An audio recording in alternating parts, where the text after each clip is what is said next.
você tentar descobrir do zero as coisas dá muito trabalho. Então, como eu sei que teve gente que no passado já se debruçou para entender alguns problemas que se passavam no país, eu falei, cara, eu vou ver pelo menos o que essa galera já tinham denunciado naquela época.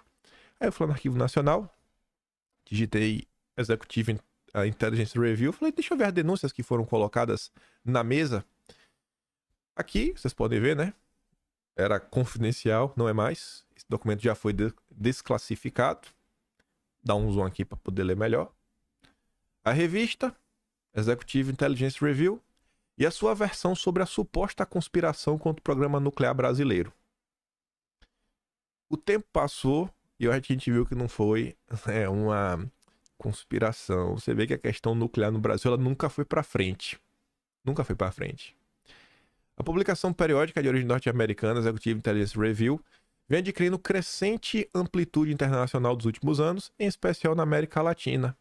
Na sua edição número 10/11, volume 10, julho de 93, em anexo, veicula a matéria intitulada A Batalha do Brasil para Defender seu Programa Nuclear, assinada por Lourenço Carrasco e Alberto Sábato, contendo críticas ao acordo de salvaguardas nucleares firmados em 91 entre Brasil e Argentina, o qual submete as instalações nucleares autônomas, bem como as instalações industriais e de investigação tecnológica avançada dos dois países, às inspeções da Agência Internacional de Energia Atômica com o intuito de garantir a não proliferação de ferramentas nucleares.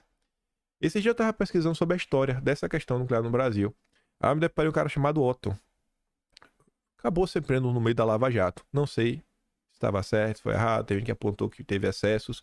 O que eu sei é que olhando a história, muito antes desses problemas, a turma conta isso e conta como assim, houve um verdadeiro empenho para negar a possibilidade do Brasil ter acesso ao material refinado. Né? Sabe qual é o material? Você tem que enriquecer esse material. Enriquecido, na palavra, né? Começa com U e termina com New, né? Tem RAM no meio. Mas enfim, tava lá toda coisa. E ele contando as coisas. E aí, o vídeo que eu assisti tinha lá uma instalação no interior de São Paulo. Que os caras mostravam câmeras em todos os corredores. Falaram, cara, essas câmeras, elas são acessadas de todo mundo, né? Pela essa agência internacional de energia atômica. O mundo todo pode ver o que a gente tá fazendo aqui dentro. Aí já ficava pensando, rapaz, é uma entidade, né, nacional que todos os funcionários aparentemente vinham das forças, da caserna, e existe uma agência internacional que está nos vigiando para saber se a gente tem capacidade de fazer isso ou não. É meio estranho as coisas no Brasil, mas em 93 já estavam debatendo sobre isso. Com evidência para denunciar este plano, essa conspiração, eles apontam a nomeação de Fernando Henrique Cardoso para ministro da Fazenda, qualificando-o como antigo líder de um poderoso grupo de influência internacionalista no Brasil. Aí o que eu achei engraçado, vou mostrar para vocês a nota, e depois a gente vai voltar para o último parágrafo. Eu nem vou ler esse último parágrafo.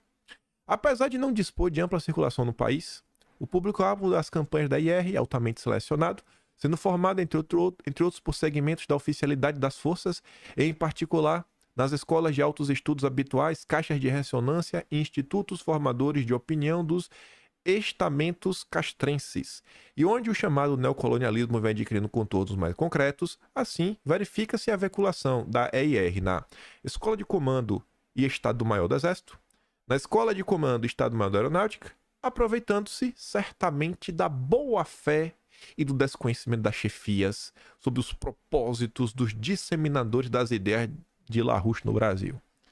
Então, está falando, colocando assim, de forma mais clara, que essa revista estava enganando as forças. As forças estavam sendo enganadas. Eles estavam tirando de boa vontade. A boa vontade, rapaz, tá esse tipo de assunto. Não pode. Essa turma é do mal. As bandeiras da IR no Brasil, especialmente as que envolvem temas como questão ambiental, e as supostas ameaças à integridade e à soberania nacional, por vezes, fundamentadas em teses calcadas em teoria da conspiração, e quase sempre de difícil comprovação, têm angariado crescente número de adeptos, seduzindo segmentos que, por afinidade, estão predispostos a aceitá-las. É tudo maluquice. Não leia essa gente. Não leia essa gente. Aí a denúncia que eles fazem, que tá no anexo, né, do Fernando Henrique Cardoso, começa aqui. Eu acho engraçado, assim, não, é difícil checar. Eu fico perguntando, cara, por que é difícil checar? Porque a denúncia, ele não só fala, olha, o Fernando Henrique tá fazendo isso. Não, ele falou, Fernando Henrique Cardoso, né, que é o novo ministro da Fazenda, membro, fundador e executivo do Diálogo Interamericano. Então ele falou, ele já colocou um grupo, você poderia pesquisar que grupo é esse. Ia descobrir que esse grupo foi fundado, né, pela turma dos Rockefeller, junto ao Kissinger. Aí, ó, aqui um Kissinger qualificou no passado, dia 16 de junho, de espetacular ministro da Fazenda. Você fala, pô, peraí, o cara colocou até a data. Vou lá, ó, no dia 16 de junho, o Kissinger já falou, então você até facilita pro cara conseguir achar o material. É engraçado você ver, não, isso é conspiração. Os caras falam umas coisas que não tem como provar. Sociólogo, ah, treinado, sei lá o que seria isso, mas deve fazer parte dos ciclos social-democratas franceses, exilado durante os anos do governo militar. Cardoso é um porta-voz privilegiado do establishment anglo-americano no Brasil. Aí abaixo fala o seguinte, ó. Cardoso foi sempre um líder de um principal e poderoso grupo de influência internacionalista no Brasil, que congrega a personalidades como Marcílio Marcos Moreira, ex-ministro da Fernando Collor, Celso Laffer, ex-ministro das Relações Exteriores de Collor, Hélio Jaguaribe, o Goldenberg, José Minglin. Gente, o Marcílio Marcos Moreira é o MMM. Esse cara tá numa confusão que a gente comentou no dossiê a semana passada, das denúncias do Enéas, e aparece num contexto muito estranho, que depois esse cara foi trabalhar na Merrill Lynch. Era um banco aí que foi operado pelos Soros para comprar muita coisa no Brasil e ganhou muito dinheiro. Em 93, já estava avisando. Aí você vê que o tempo passa e o que era mentira, maluquice, você vê, rapaz, não é que o cara acertou? O Celso Laffer, ainda em 69, junto ao FHC, criam o SEBRAP. O think tank deles lá, né? Que é uma penso na USP. Juntos, participando do Clube de Roma. Foi chanceler do Fernando Henrique. Aprontou, mas demais. Você vê, rapaz, os caras acertaram, né? Mas não. As forças aí, a caserna, né? A boa vontade tá deixando que esse material circule aí no meio. Aí o que eu achei engraçado é que o tempo passou. Esse dossiê aqui é de que eu ver a data? Ele 93, né? Aí passados 5 anos, o cara denunciando, olha, essas ideias aí malucas, conspiratórias. Aí vem 98. Grupos militares. Uma série de grupos compostos por militares da reserva e reformados vem desenvolvendo atividades de críticas a uma série de medidas adotadas pelo atual governo, da forma exposta nos 9 documentos anexos, ora remetidos para fins de implantação. Eu achei engraçado um dos grupos que protestavam contra o Fernando Henrique Cardoso. Tabloide O Farol, né? Era uma publicação, um jornalzinho.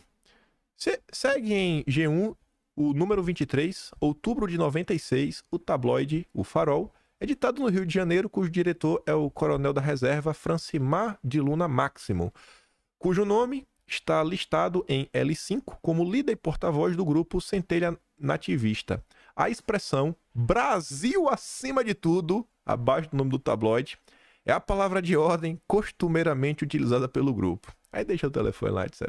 Que engraçado, né? Era a turma que acreditava nessas histórias malucas, que o FHC era vilão. Ah, ele acreditava nisso. Você vê como são as coisas, né?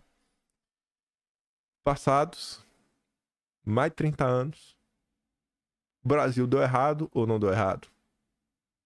Então primeiro ele tem que parar, respirar e começar a entender, né, o que realmente está acontecendo no país. Depois de entender o que se passa no país, começar a pensar, cara, olha só, a gente tem quantos problemas? Tem esses. Como é que a gente vai dividir pra gente tentar tratar de alguns desses problemas, né? Dividir aqui algumas frentes. Quem fica com o quê? Não sei se isso se faz de forma política. Forma política, não sei, vai pegar os deputados? Deputados, tem quantos? Tem tantos. Não, divide aí em subgrupos. Cada grupo, grupos temáticos. Segurança pública. Então vocês aí tem que lidar com ligado a isso. Você, economia, ligado a isso. Vocês, relações internacionais, lidam em relação a isso. Educação. E vai pegando alguns problemas. Porque se a gente não se debruçar, vai dar confusão. Porque Olha só, olha assim, uma coisa que foi anunciada com 5 anos antes. Aí passa o tempo, pá, caos. Olha tudo que está acontecendo no governo Lula atualmente. Crédito de carbono, emissão de títulos verde, PAC verde, isso, aquilo, outro. Olhando o impacto que teve o governo FHC, em termos de Brasil, legado, basicamente a corrupção da alma dos brasileiros. Imagine o legado do crédito de carbono do Lula, do PAC verde do Lula, da nova governança global do Lula, do fortalecimento dos organismos multilaterais através do Lula. Se a gente não lidar com esses problemas de forma séria, cabeça erguida, pensando na soberania nacional, a gente está falado a sofrer nessa mesma intensidade, pessoal. Na mesma intensidade. Aí, nesse mesmo dossiê, né, falando desses malucos que estão crescendo, o movimento contra o FHC, eles falam lá, confidencial. Não é mais confidencial. Clube Militar. Lançamento do livro Complô para Destruir as Forças e as Nações da Iberoamérica. Aí, nesse livro, nesse lançamento, né, estavam presentes no Salão Nobre do 5º andar do Clube Militar cerca de 200 pessoas, entre oficiais das 3 forças, inclusive da ativa e alguns civis, entre os quais estava o Enéas. O Enéas estava lá, tretoso.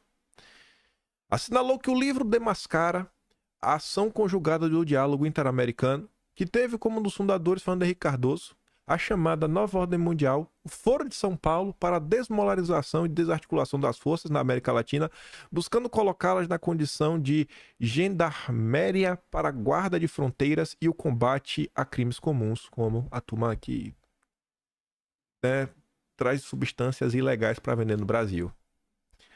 As forças, elas deveriam ser realmente assim uma instituição de Estado, pensar, né, de forma grande, ampla, dos mais diversos setores. Uma assim bem óbvia questão de infraestrutura, tem um papel importantíssimo, a parte de inteligência, mas não, foram desmanteladas. Gente, tirando as piadas que o pessoal fala que hoje em dia a casa só serve para pintar meio fio, só serve para fazer isso. Hoje em dia, sobrou o quê? O que é que foi relegado para as forças no Brasil? Deixando essa brincadeira de lado de pintar meio fio, controla a fronteira e combate a questão realmente o que passa pela fronteira. Basicamente só isso. Eles conseguiram realmente destruir. Conseguiram um plano ativo. Deu certo. A turma tava falando do Foro de São Paulo. Olha o que aconteceu com a Venezuela. Em parte, né, os políticos brasileiros são quase que cúmplices. Olha tudo que vem sendo denunciado atualmente, as parcerias que estão sendo feitas, os programas que estão sendo colocados na mesa, o BNDES do Dilma, agora com foco, né, na diversidade, a FEBRABAN colocando novas limitações para conceder empréstimos para frigoríficos, a implementação de diversos critérios de equidade ambientais na hora de você avançar com contratos junto ao governo, quando você pega o plano do Lula, Nova Indústria Brasil. Como é que vai ser o legado disso? Olhando o legado do que foi no passado. Aí, eu fui no Google, comecei a pesquisar umas coisas. Aí eu botei entre parênteses uns termos, eu não vou lembrar qual foi. E eu me deparei com um PDF. Que tava, como não é pelo Google, assim, PDF e depois tá o nome do site. Aí eu olhei assim e falei, não, é sério? Será? Vocês podem ver aqui, né? Diretoria, né, de inteligência. Desclassificado, né? Não é mais. Foi aprovado para ser liberado para todo mundo observar esse documento em 2012. Aí tem aqui, ó, letra C, letra I, letra A. Para quem não tá entendendo, esse daqui é um relatório da CIA que hoje em dia está disponível. Aqui o que eu acho interessante é porque muitas vezes a gente fala de alguns assuntos e fica parecendo que não, como disse na teoria da conspiração, não dá para provar nada. Não dá para provar nada. Não, como assim? Então, vocês estão querendo falar que existe um complô?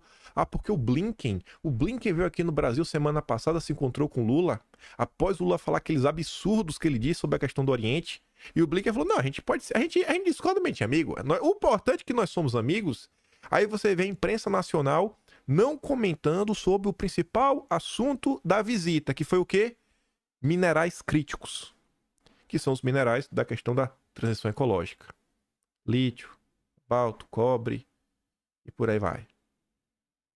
Aí você fala, pô, mas será que tem alguma coisa por trás? Não é possível, não. Ninguém liga pro Brasil. Aí você lembra, pô, em 2023, a própria Financial Times revelou, né? Como o amigo Biden, né, ajudou a democracia, como o diretor da CIA veio ao Brasil. Aí você lembra que no mês passado nós fizemos um dossiê do Dulles, onde, primeiro que o Dulles era sobrinho do diretor da CIA. Segundo que o Dulles trabalhou junto à CIA e o embaixador americano do Brasil na época, que era o Lincoln Gordon, confirmou isso. E numa matéria de 2002, como nós vimos, ele falou, ó, pô, a CIA na época injetou no Brasil, em 2002, em valores de 2002, 100 milhões de reais. Valeriam quanto hoje? Eu acho que mais de meio bilhão, né? É muito dinheiro, muito dinheiro, muito dinheiro, muito dinheiro. Mas é tudo teoria. Tudo teoria. Mas, pô, agora tem um documento pra gente ver mais ou menos o que é que eles falam. Os documentos do que eu olhei não são documentos que aparentam ter sido feitos pela inteligência. Parece que são documentos feitos, na maior parte do tempo, pelas embaixadas americanas no Brasil e os consulados. E algumas pessoas que, porventura, possam estar por aqui. Não parece que foi realmente assim a agência de inteligência que produziu para informações internas, tipo o Pentágono. Não parece que foi assim. Aí, isso daqui mesmo, ó.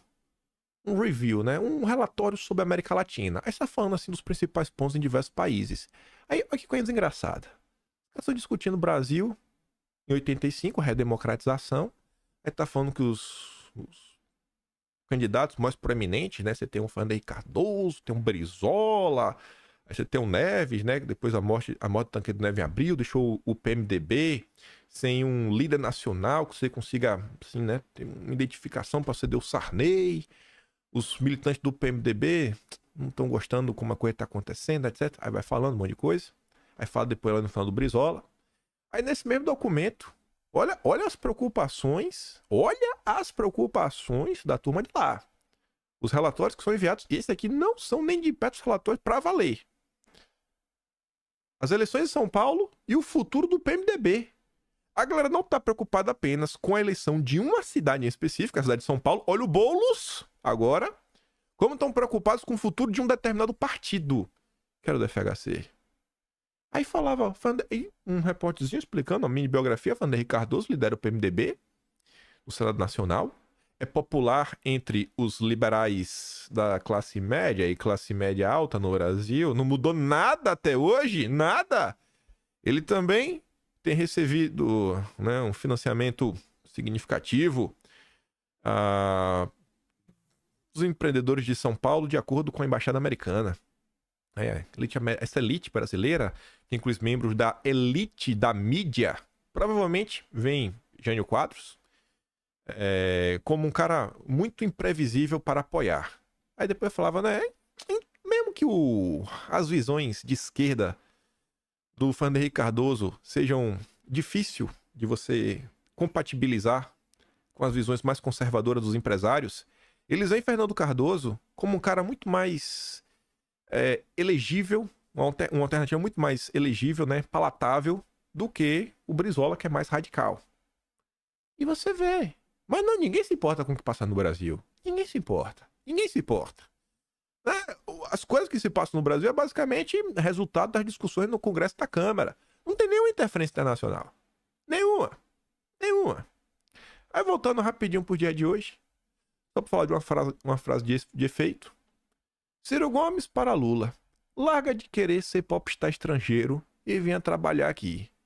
Afirmou que Lula precisa focar os esforços no Brasil e não no exterior. Ciro afirmou que diria, larga de querer ser popstar estrangeiro e venha trabalhar aqui.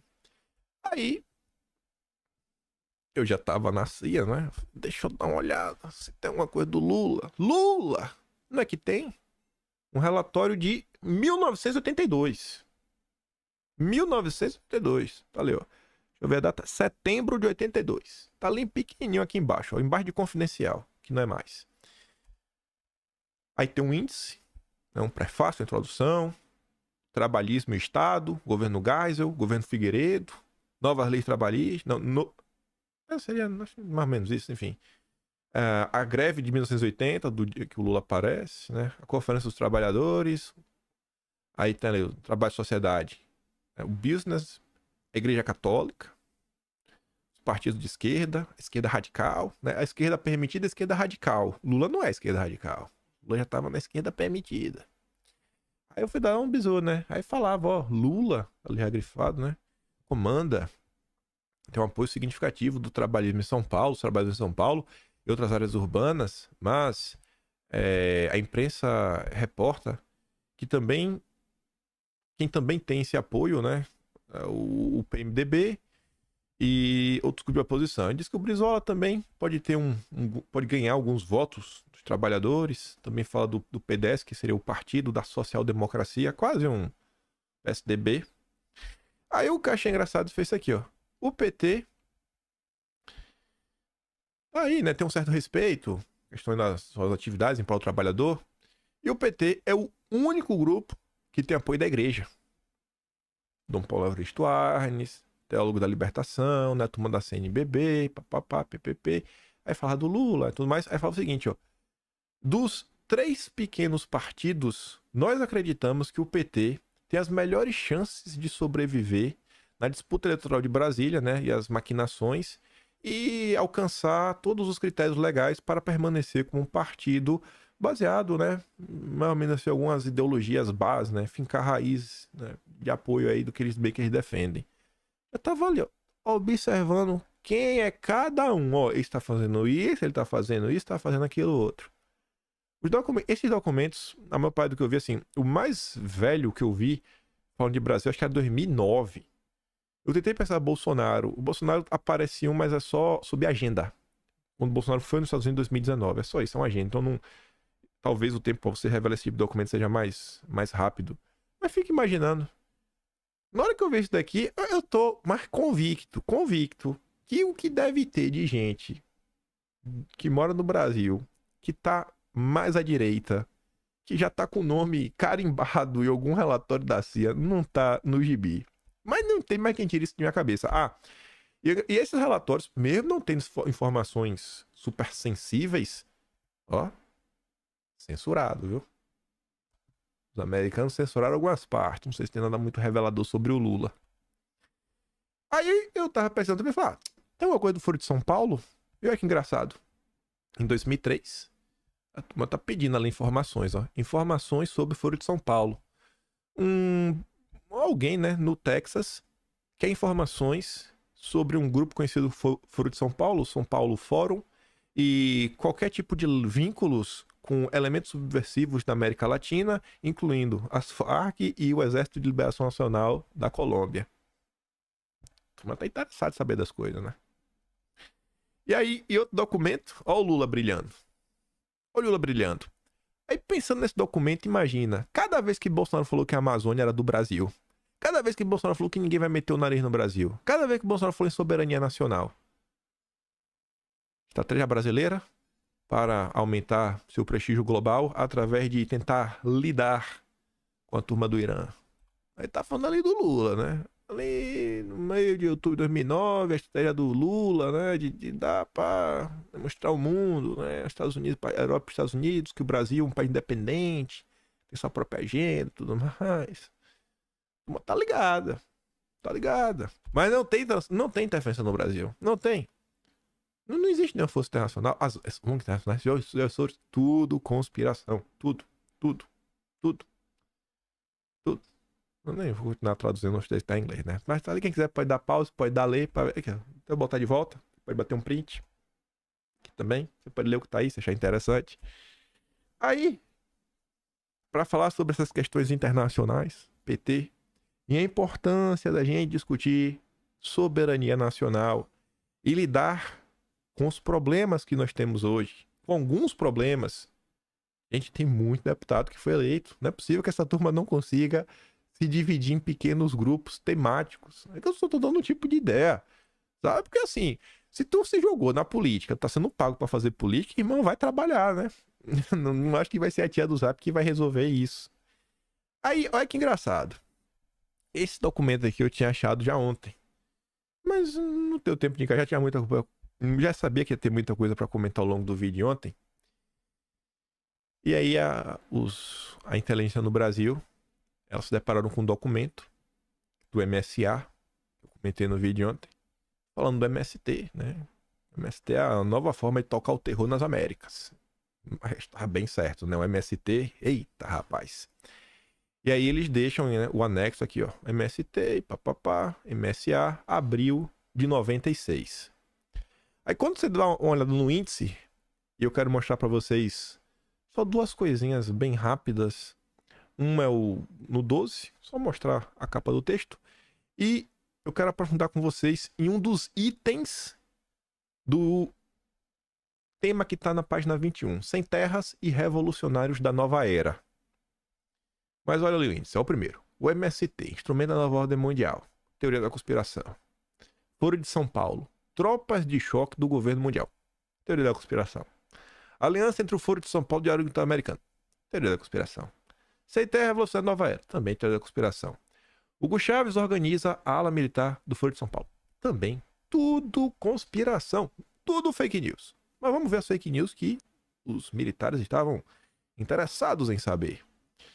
Foro de São Paulo. Tropas de choque do governo mundial. Deixa eu ver se eu dei zoom. Dei zoom. Tá aqui a página. Tá na página 12. Olha que engraçado. Principais quadros. Aí fala que além do Fidel, você tem que o diretor da revista... além dele, o Conselho de Redação da Revista América Livre constitui a sua cúpula dirigente política. O diretor-geral da revista é irmão leigo dominicano, do dominicano brasileiro Carlos Alberto Líbano Cristo, conhecido como Frei Beto, que integra o Partido dos Trabalhadores. A chefe de redação é Cláudia Corol, militante do Partido Comunista da Argentina. Aí fala, né, membros por país, do Foro de São Paulo. Aí lembra daquela outra matéria, falando, não, o que essa turma fala aí é difícil de comprovar. É muito difícil. O cara tá dando o nome, onde trabalha, o que ele faz dentro da organização. Aí quando você vai lá pro Brasil, Leonardo Boff, tá aí até hoje, enchendo o saco. Chico Buarque, tá enchendo o saco também. Gilberto Carvalho, foi um dos principais homens do Lula nos seus 2 primeiros governos. Paulo Freire, o Greenhalgh, nossa, esse também aprontou demais. Fernando Moraes, jornalista, também fica enchendo o saco. Emissada, tá aí até hoje enchendo o saco. A mesma galera. Aí, esse texto aqui é mais interessante, porque ele faz uma espécie de mini biografia do PT. Dentro desse texto, tem lá um capítulo que fala o PT, neoliberais da nova era. Que é uma coisa que eu mostrei para vocês recentemente, que a própria turma da esquerda vem falando isso, que o PT vem fazendo um governo neoliberal. Nome do grupo, Partido dos Trabalhadores, sede São Paulo, fundação 1979-1980. Zona de operação, tá lá. Partido Nacional Legalizado, papapá, pipipi. O PT tem um braço sindical, a CUT, o que lhe proporciona uma grande capacidade de mobilização. Ademais, o partido conta para suas mobilizações com o apoio de 8 mil membros das comunidades eclesiais de base, as SEBs, que tem cerca de 3 milhões de membros. Desde as eleições presidenciais de 94, o PT tem trabalhado intensamente para organizar um grupo de simpatizantes dentro das forças. E parece que isso está acontecendo hoje em dia, né? Tem um grupo, né? Acho que o grupo é do Múcio, que é o ministro da Defesa, com Tomás Paiva. É um grupo bem petista. O PT não deve dar impressão de inimizade com os milicos. É preciso que eles não vejam o PT como inimigo. Aí vem lá, modus operandi. O PT é um clássico partido de corte leninista, com militantes profissionais. Em seus estatutos, o partido permite a existência das chamadas tendências, pelo qual, na realidade, surge como um conglomerado que abriga em seu seio a diferentes grupos, desde a ultra-esquerda até os situados mais à direita, contíguos à social-democracia. Na verdade, o que o PT faz é o quê? Ele pega todo mundo da esquerda, bota debaixo do guarda-chuva dele para controlar. Sabe? Me dá o capital político de vocês que a gente vai salvar o Brasil. Aí apontava já os principais dirigentes. Lula, tá aí até hoje. José Dirceu, tá aí até hoje. Aloysio Mercadante, tá aí até hoje no BNDES. José Genuíno, tá aí até hoje, virou notícia anteontem. Sua fala aí, né, absurda. A turma mandou retado do YouTube em 48 horas. Marco Aurélio Garcia, o Top Garcia, tava no governo Dilma 1 e 2. Greenhalgh, Rui Falcão, tá aí até hoje. É deputado. Presidiu a CCJ no passado. Gilberto Carvalho. Acho que o Gilberto Carvalho tá nesse governo. Agora tô nessa dúvida. Não, quem não tá mais é o Marco. Quem não tá mais viu é o Marco Aurélio Garcia. O Gilberto Carvalho é secretário do Lula, eu acho. Eduardo Suplicy tá aí até hoje. E tem outro nome aí que eu nem vou falar. Quando você olha pro Brasil e fala, meu Deus, nada muda, isso, aquilo, outro. Gente, olha o tempo que essa galera passou trabalhando. Essa turma toda tava na fundação do partido nos anos 80. Se você pega de 1980 até 2022, foram 42 anos. Sendo que eles passaram anteriormente, né, 13 anos na frente do governo. 13, 14 anos. Trabalhar. Trabalhar. A direita tem que trabalhar. Aí fala de ideologia. Neocomunismo, marxismo, teologia da libertação, ambientalismo, feminismo, todas as variantes da nova era. A nova era, o que se chama de nova era na década de 90 é o que se chama de wokeismo, né? Os wokes, os identitários, nos dias de hoje. Economia.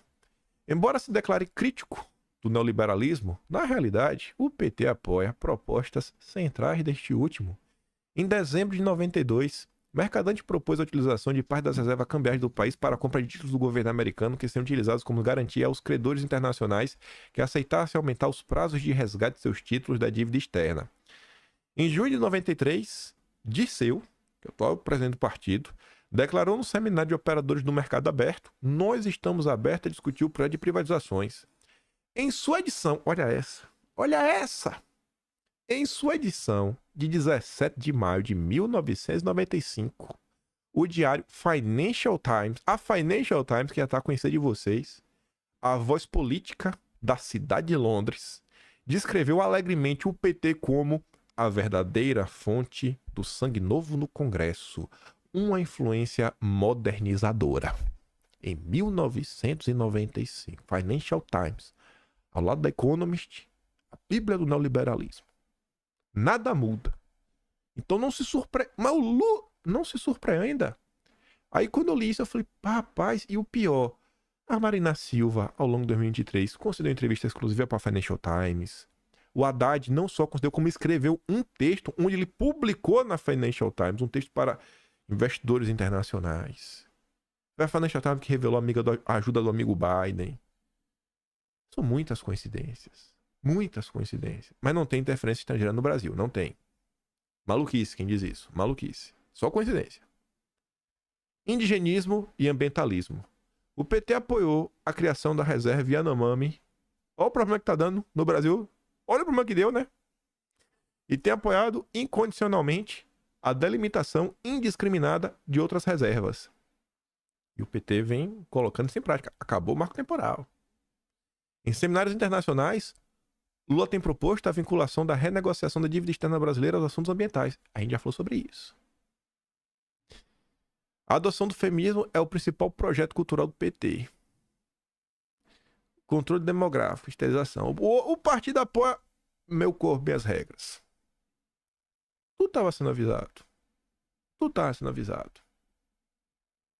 Tu estava sendo avisado. E muitas dessas coisas só acabaram por avançar porque não teve nenhum tipo de reação, né?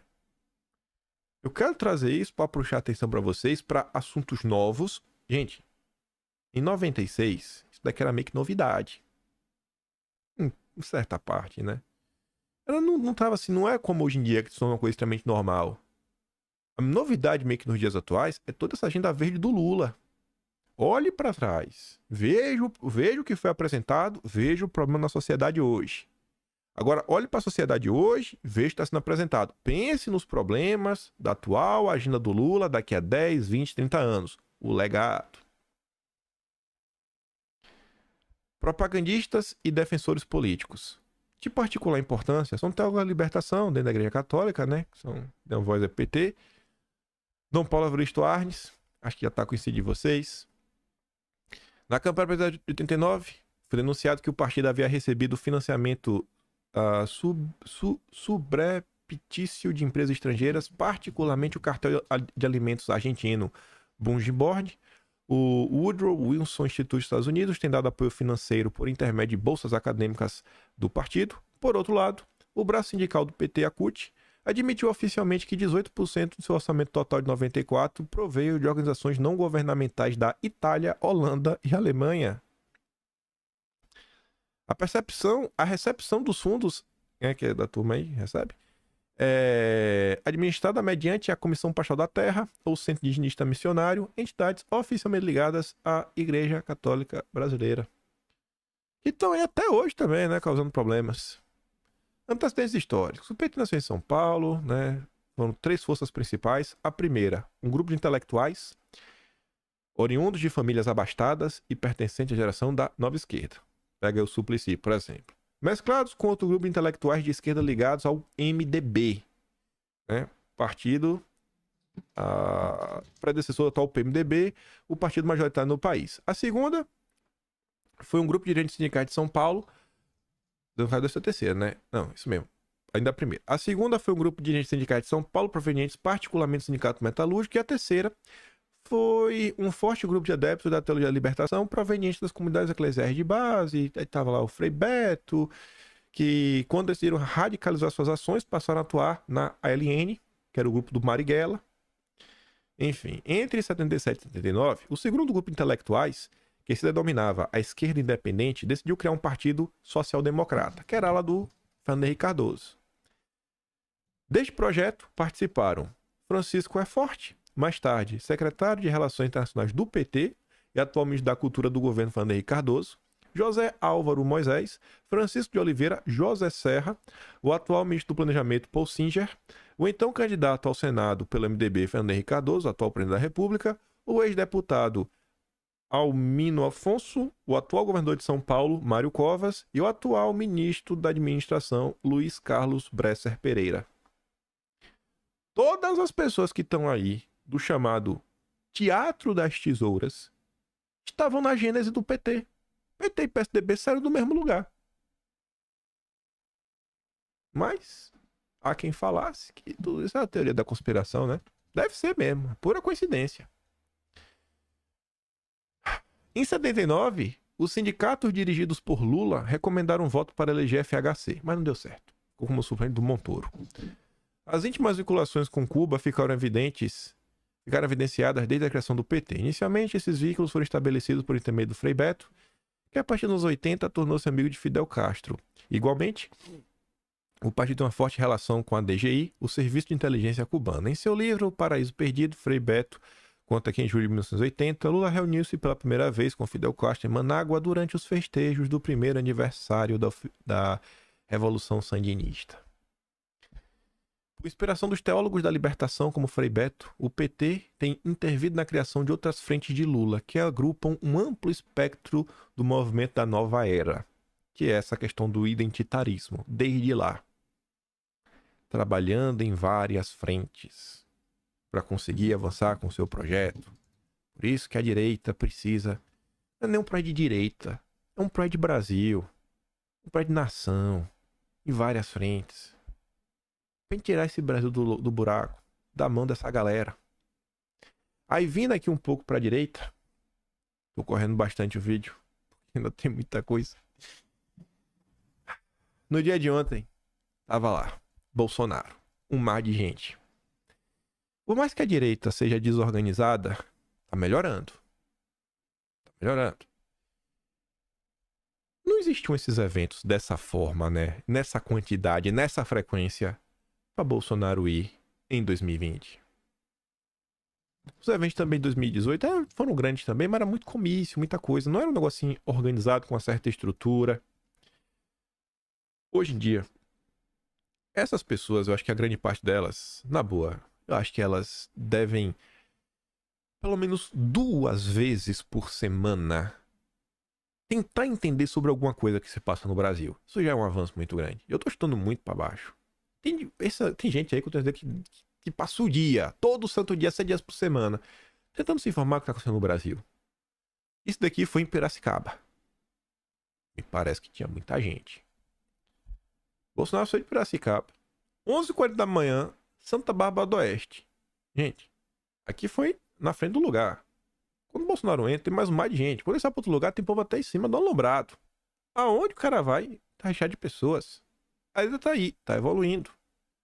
Quando a direita der o próximo passo, que é essa organização, ela começar, sabe, a tomar um fruto maior, formação de grupos, fortalecendo base. No dia que essas pessoas entenderem que se elas se unirem, se um gritasse ali, vamos montar um grupo pra gente eleger um vereador aqui na cidade, eles elegiam, na verdade, não um, mas três. Três vereadores. Aí eles pegavam 30 pessoas muito boas, que ela fala, cara, esse cara aqui, bicho, ele se dedica, ele gosta.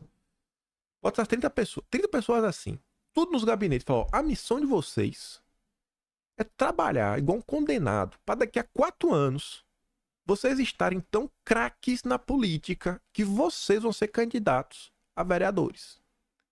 Vai sair de 3 para 10. E aí, em vez de a gente ter 3 vereadores com 30 assessores, a gente vai ter 10 vereadores sem assessores, aumentando a quantidade de pessoas na máquina, e aumentando, e conquistando espaço. E a turma que já está mais calejada, trabalhando para montar a base para eleger deputado estadual, deputado federal, governador, e avançando com nossas pautas. Avançando com uma agenda, mas tem que ter uma agenda bonita. Torço pelo dia que nossos políticos vão ajudar. Eu tento fomentar o debate. Não me peça para vir com a agenda também, que é difícil, né? Aí, enquanto o Bolsonaro sai passeando, fazendo um evento aqui, um evento acolá, visando as eleições, pensando no Brasil. Domingo passado a gente viu o ato do dia 25. E hoje, olha que coincidência. Eu primeiro vi o editório do Estadão. Sempre gosto de abrir logo cedo o editório do Estadão, né? 3 da manhã eu já tô atualizando a página pra ver se já saiu. O Apocalipse segundo Michele. Ao tratar a política como uma batalha santa entre o bem e o mal, como fez na Paulista, a ex-primeira-dama deixa claro que espera dos fiéis da seita bolsonarista a fé absoluta do seu marido. Eu falei, eu nem vou trazer esse ataque baixo, né? Eu falei, então, a imprensa falando isso, eu nem ia trazer em vídeo. Aí eu fui ler o Globo, né? Comecei na conta da Bela Megali, depois Lauro Jardim, como é de costume. Aí depois eu cliquei na página de política do Globo. Quando eu cliquei na página de política do Globo, ou era a primeira ou era a segunda notícia, essa abaixo. Em cruzada contra o Estado laico, Michele Bolsonaro se insinua para 2026.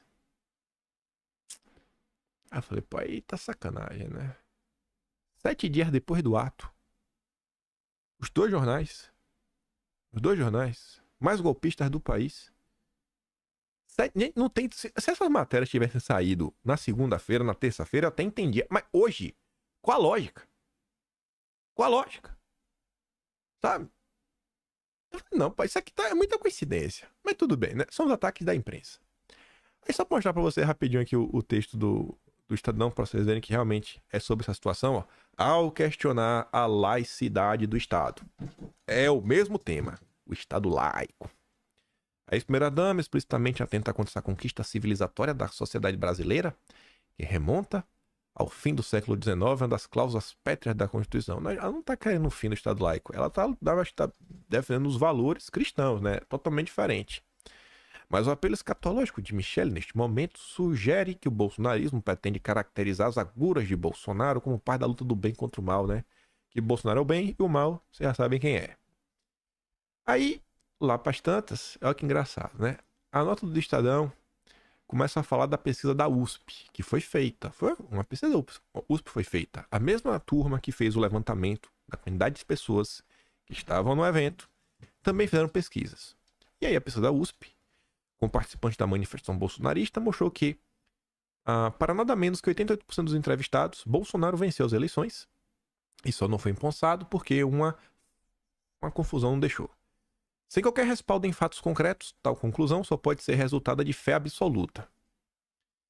A mesma que move os 94% dos presentes que, conforme a mesma pesquisa, disseram acreditar que o Brasil vive uma ditadura em razão do que qualificam como excessos e perseguições da justiça. O fato de que participavam de uma manifestação política de oposição ao atual governo sem serem incomodados pelas forças do Estado, isso mostra que não tá na ditadura. A turma não pode nem levar cartaz para se manifestar. Mas, segundo o Estadão, é uma democracia. Aí, pegando esse gancho na pesquisa da USP, antes de a gente voltar pro passado de novo, né? O Pablo Hortelado, que é um dos que chefia esse núcleo de pesquisa da USP, escreveu essa nota: Compromisso Republicano. A universidade precisa resgatar a confiança da parcela da população que é de direita. Não, acho que ele está errado. E o texto, ele está falando sobre os ataques que eles sofreram, né? Sofremos ataques, críticas, porque falamos, né? Os ataques se devem fundamentalmente à falta de confiança da direita na universidade. Embora tenhamos enfatizado que 185 mil pessoas era comparativamente um número muito elevado, a PM da estimativa maior, 750 mil. Aí o Pablo Hortelado, que quer atrair a direita, ele já fala aqui. Importa que esses números muito divergentes, um produzido pela PM, que a direita adora, a direita gosta da PM, e outro pela universidade, que aí detesta. A direita não gosta da universidade. Levaram uma campanha de ataque à universidade. Márcio e eu, os coordenadores da pesquisa, temos posição política, como todos os cidadãos brasileiros. Márcio é diretor do sindicato. E eu, além de professor e pesquisador, sou colunista de opinião aqui no Globo, onde tento articular uma visão independente de esquerda.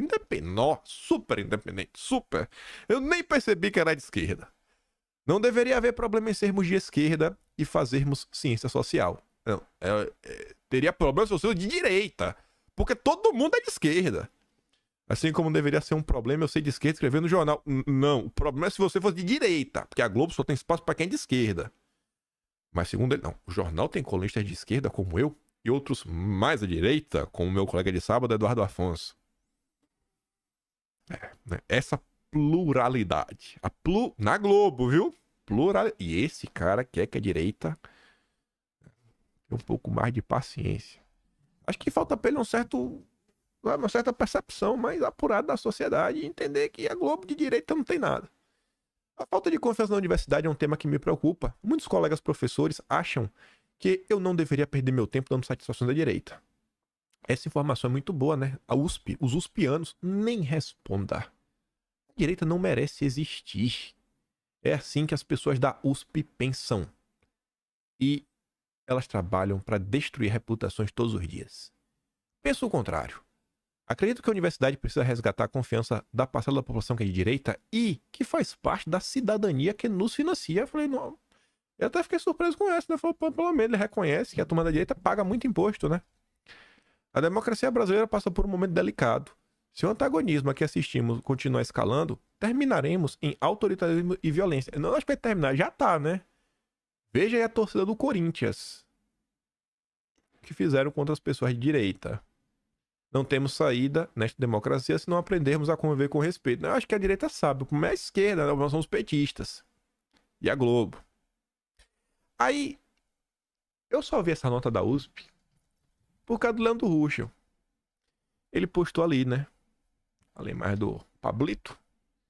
E ele fez um tweet falando o seguinte: se os senhores querem ganhar a confiança da direita, parem de operar como aparelhos políticos, transformando as universidades em centros de formação de militância extremista ao invés de ensinar algo útil.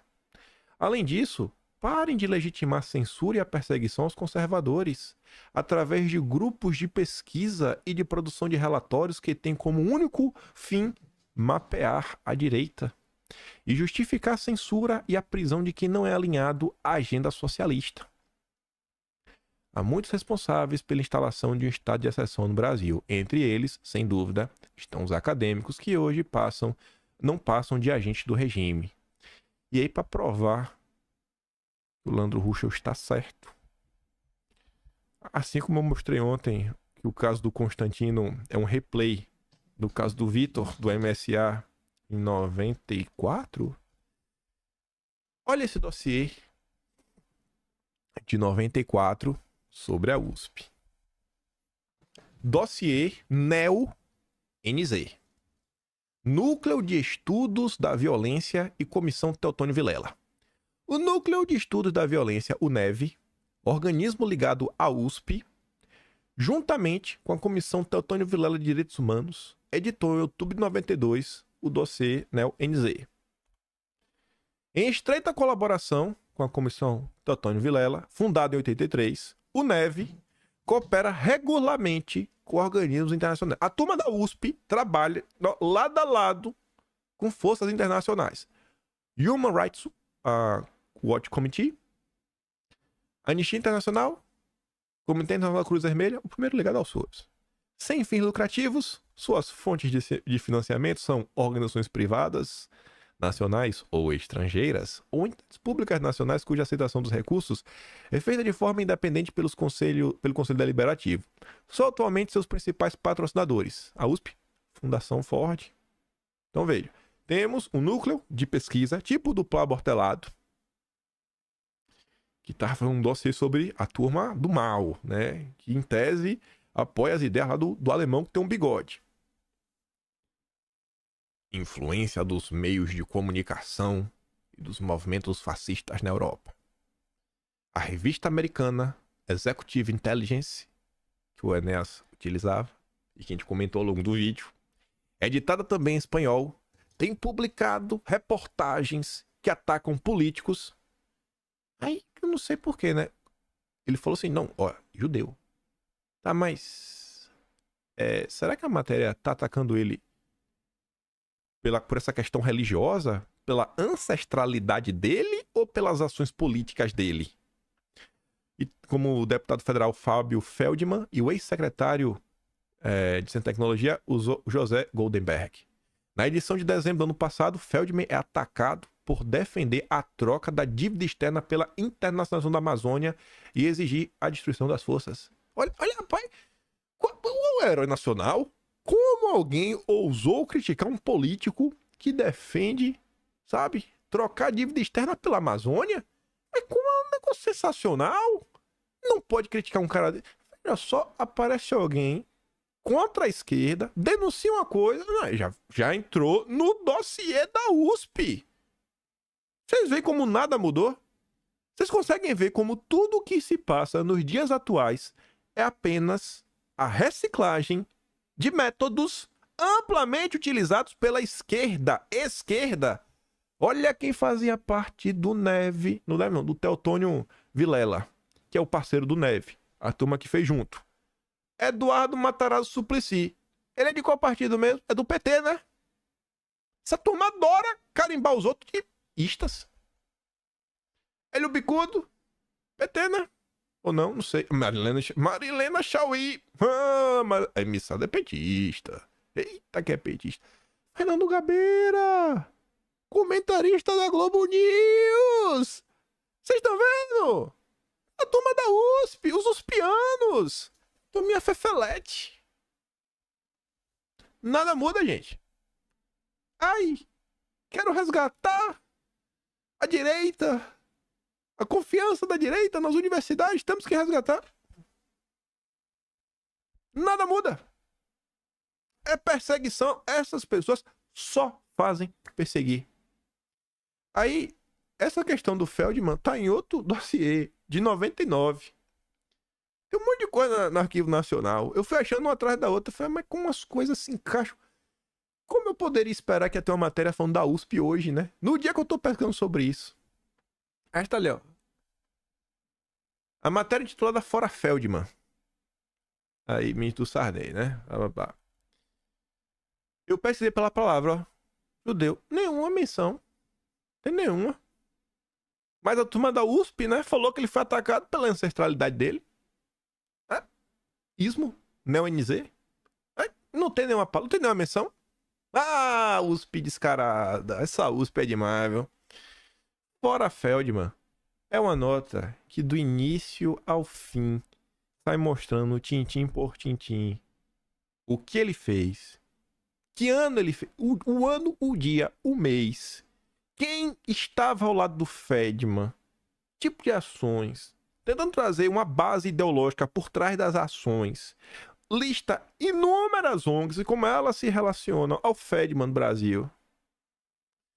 Uma das primeiras pessoas a atacar pública e histericamente o testemunho foi o deputado verde, o Feldman. Isto não surpreende devido ao ativo envolvimento de Feldman em defesa de teses como a troca da dívida por natureza e outros esquemas ambientalistas que são fortemente financiados por interesses norte-americanos e outros internacionais.